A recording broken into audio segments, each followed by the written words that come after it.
Hello, and welcome to my presentation on international development and aid. My name is Oliver, and I'm currently studying at the University of Central Lancashire. So let's kick off on what is international development.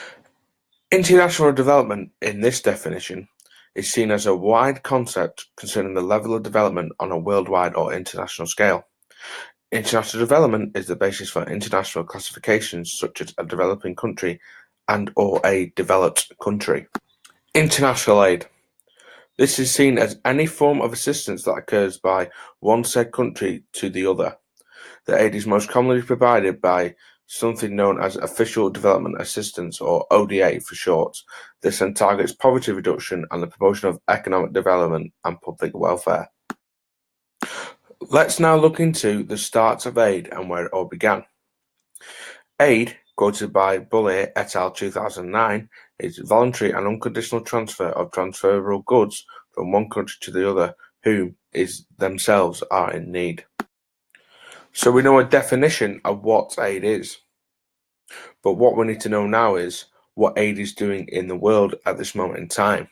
This is what we will then go on to in the next slide. This graph shows the top 10 ODA recipients of aid in 2004. Bangladesh is on the graph, and I found some data on this.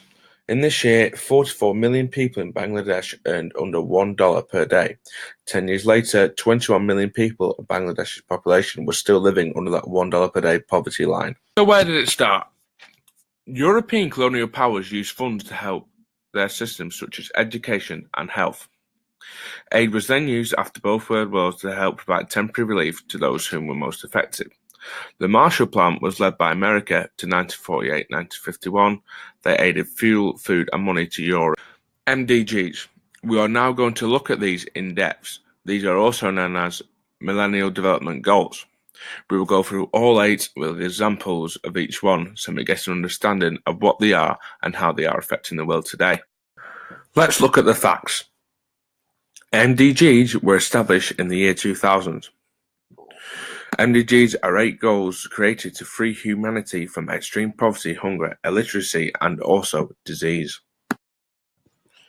Goal number 1: eradicate extreme poverty and hunger.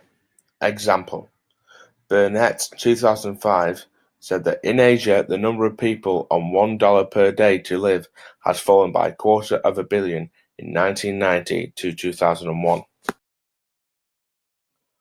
Goal number 2: improve universal primary education. Example: in Ethiopia, 3 million more children, male and female, are in school now than there was in the year 2000 when the MDGs started. Promote gender equality and empowerment. Example: recently providing secondary school stipends for girls in Bangladesh. This money goes directly to the families to help pay the tuition, under certain conditions such as they must go to secondary school and carry on.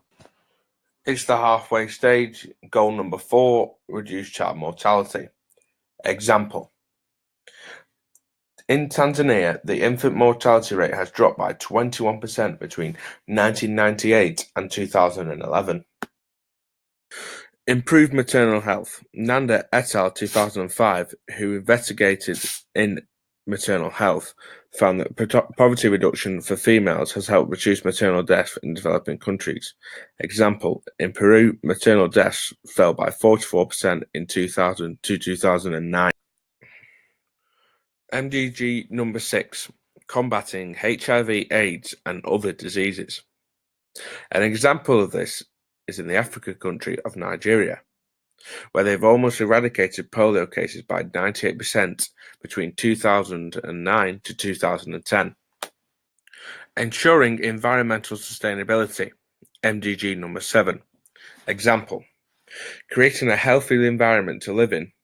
America in 2015 invested over $91 billion towards aid to help the development of less fortunate countries to create this healthy environment. Number 8. Example: national and international sport organisations alongside NGOs and GOs have conducted programmes in middle-income countries to assist the development of sport, like Sport Relief every 2 years, which provides equipment.